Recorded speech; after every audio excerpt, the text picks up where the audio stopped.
Hello everybody and welcome. In this video I will show you all charging methods for your headphones Sony. And the first one is to use an adapter and USB-C cable. So just connect adapter to the power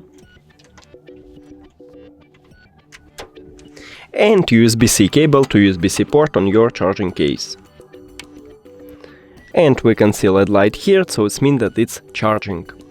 And the second option is to use your phone. All you need to have is just USB-C to USB-C cable, but if your phone do not support USB-C, maybe you should have Lightning to USB-C or even micro USB to USB-C. So just connect USB-C cable to your phone and the second one to USB-C port at your charging case. And we can also see LED light, so it means that it's charging. That's it. Thank you for watching this video. If you found it helpful, please consider subscribing to the channel and leave the like on the video. It's really important to us. See you later!